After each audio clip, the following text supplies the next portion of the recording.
l'assurance vie, l'assurance patrimoine. Encore, c'est dommage qu'on n'ait pas cette option ici en Allemagne. Donc, la prochaine question, c'est un étudiant qui nous l'a envoyé. Il se demandait justement si les taux proposés par les banques pour les prêts étudiants ici sont trop élevés. Ici, il y a un moyen d'avoir des taux plus bas. Bon, en général, les taux, ça dépend du risque que la banque a, quoi. Et il y a pas, parce que c'est chaque banque qui se dit, bon, voilà, j'ai une catégorie de personnes qui veut prendre le crédit et en fonction du risque que je prends, voilà le taux d'intérêt que je peux lui donner, quoi. Donc, c'est pareil aussi, par exemple, même pour les travailleurs, quoi. Quand il y a certains qui sont, par exemple, qui ont on appelle ça le négatif chauffard, c'est-à-dire que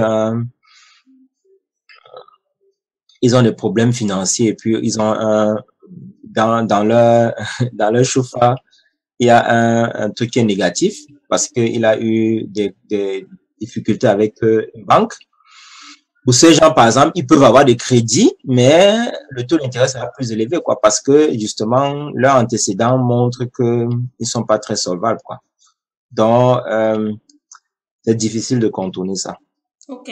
Tu as parlé de quelque chose que je trouve assez important, surtout pour les étudiants. Beaucoup arrivent ici et n'ont pas forcément conscience de cela. Tu as parlé de la choufa. C'est quoi la choufa? En fait, la choufa ne doit pas être vue comme c'est une organisation, bon, c'est une entreprise comme les autres.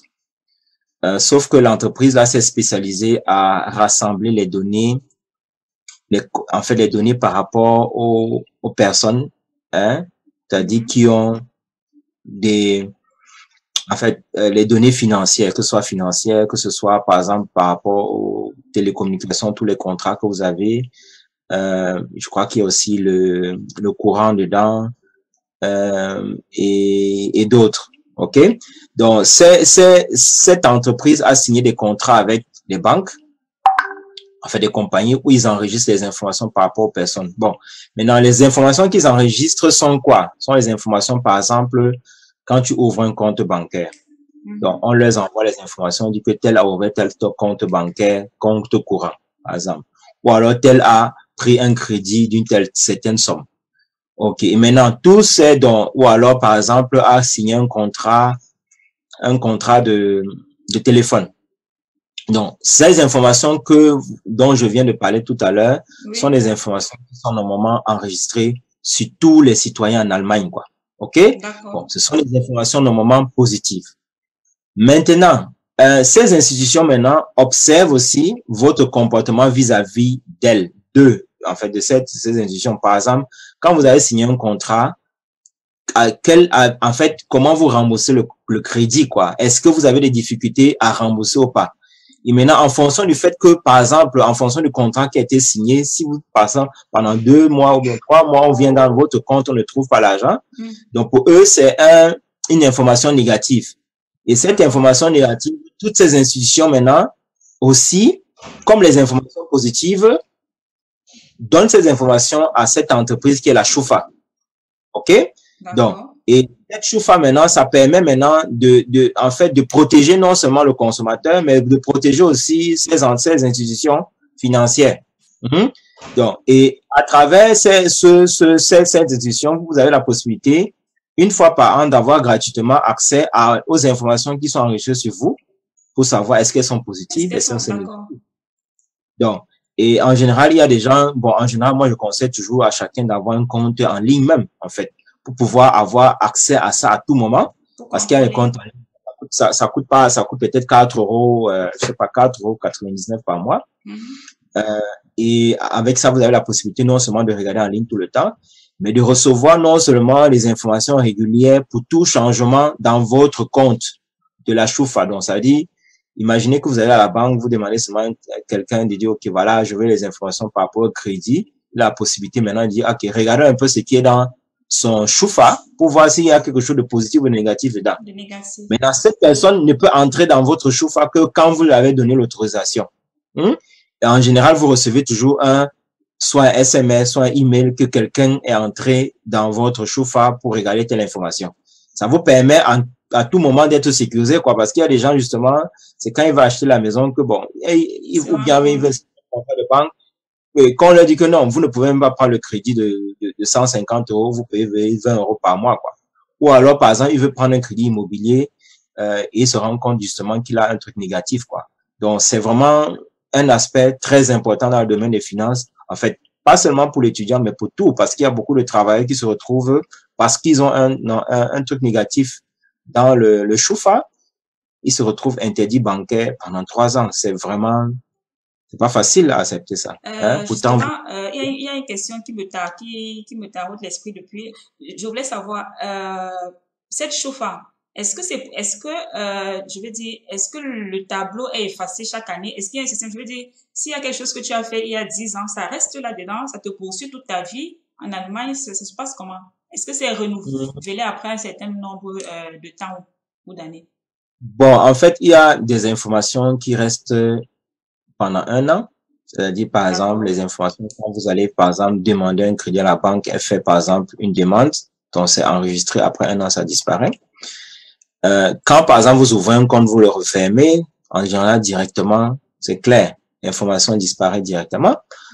Par contre, mais ça, c'est les trucs positifs. Bon, maintenant, il y a aussi des trucs négatifs. Par exemple, si, par exemple, vous avez des difficultés financières à rembourser un crédit, par exemple, de 5 000 euros, ce sera enregistré jusqu'à ce que vous ayez remboursé la dette. Déjà, premièrement.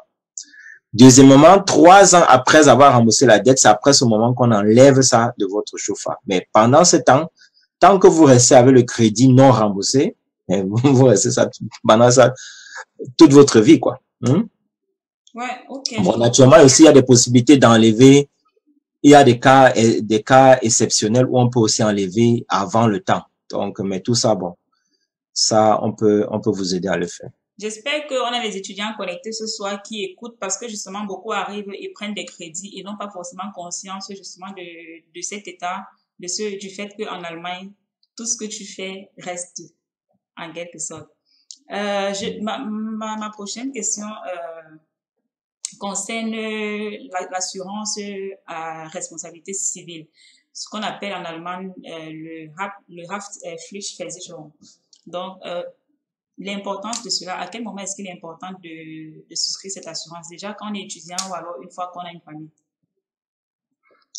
En fait, l'assurance à responsabilité civile, c'est l'assurance, en fait, je pourrais dire l'assurance la plus importante. Donc, la personne qui n'a pas ça, la personne qui n'a pas ça là, il est en train de se promener dans la vie. Donc, en fait, parce que cette assurance civile, ça vous couvre contre quoi? Ça vous couvre contre tous les dégâts que vous pouvez commettre. Et ces dégâts peuvent être quoi? Ça peut être des dégâts matériels. Matériel, par exemple, je prends un exemple. Vous allez, ça arrive à beaucoup d'étudiants, ou bien vous allez à une cité universitaire, vous allez rendre visite à un de vos amis, ou bien vous êtes en train de causer, et simplement tu oublies la marmite au feu. Et après ça, vous êtes en train de faire les divers, et ça prend toute la cuisine, ça brûle tout, une bonne partie. Et ici, il y a pas, en général, quand ça brûle même un peu, là, on dirait que c'est totalement, on ne peut plus rien faire avec. Donc, pas ça pour le même état. Tout à fait. Donc, il y a des étudiants qui sont retrouvés déjà très tôt, déjà, quand ils arrivent en Allemagne, déjà qu'ils ont commis ce genre de dégâts. Et ça fait qu'ils se retrouvent déjà avec 8 000 euros. Ils n'ont pas encore commencé leur vie, mais 8 000 euros de dette. Donc, ça, c'est important. Ouais, de dette. Donc, et ça, on ne rembourse pas la dette comme ça. Tu vois, même si tu peux payer 25 euros, tu vas le payer.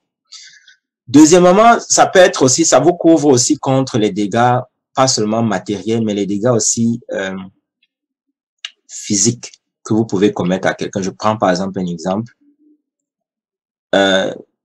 Vous rentrez du boulot un peu fatigué, vous traversez au feu rouge sans même voir ce qui s'est passé, ce qui est l'état du feu.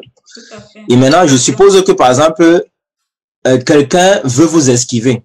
Et en voulant vous esquiver, il va en sens contraire de la voiture, en fait, de l'autre côté, sans oublier que, en fait, il y a une voiture qui vient en sens contraire. Donc, pam, en fait, et en même temps, peut-être, il y avait une vieille dame, une vieille dame qui traversait la route, qui a 60 ans déjà, qui trouve la mort pendant tout cet accident. Donc maintenant, on va faire maintenant ils envoient maintenant un expert. L'expert va maintenant faire l'analyse de tous les dégâts. Donc, même si tu as les deux pieds coupés, machin, il n'y a pas de problème. On fait d'abord ça. Donc, ça veut dire qu'on va analyser, ok, tu as commis un dégât sur une personne. On va voir que cette vieille mère, cette grande mère là, qui était là, elle avait, elle avait une retraite qu'elle recevait chaque mois. Cette retraite permettait lui permettait de vivre et de faire vivre ses enfants. Donc, on va analyser tous les dégâts que tu as commis sur cette personne. Ouais. On va analyser maintenant les dégâts que tu as commis maintenant sur les voitures. Entre-temps, pareil, il y a un carambolage, l'autre voiture allait cogner le poteau de l'État. On va même aller regarder le poteau de l'État. On va dire que le gars s'y a fait une égratignure. Donc, on va analyser tout ça. On va rassembler ça dans une facture. On va venir te déposer à l'hôpital. Et là, c'est là où tu vas comprendre que pour 50 € que tu n'as pas pu payer, tu peux vivre toute ta vie comme ça, qui a un autre sens, quoi. Donc, c'est l'assurance, juste pour conclure, c'est l'assurance la plus importante. Mais il y a Cyril qui demande justement l'exemple que tu as pris de l'accident de circulation. Il se demande si justement ça, ce n'est pas régulé par le fait qu'elle faisait Cheron. Non, le fait qu'elle faisait Cheron, bien l'assurance circulation, c'est... En fait, il y a deux types. Il y a l'assurance responsabilité civile et une assurance maintenant qui, en fait, disons le Haftpflicht en fait, une assurance pour la voiture. Parce que il y a ce que l'être humain commet comme dégâts. Parce que tu traversais la route, donc c'est toi en tant qu'être humain, c'est pas la voiture. Maintenant, il y a maintenant les dégâts que la voiture elle-même commet. Mais la voiture elle-même a son assurance. C'est deux assurances différentes. D'accord. Et oui, là-bas, c'est l'assurance de la voiture qui a aussi une assurance qui couvre aussi comme tous risques qu'elle commet.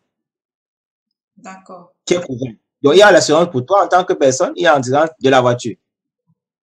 Donc, à ne pas confondre, quoi. Et justement, quand vous commencez même pas, dans tous les cas, un étudiant doit minimum avoir l'assurance à tout risque et minimum avoir l'assurance vie aussi pour qu'on évite tout le temps de cotiser, quoi.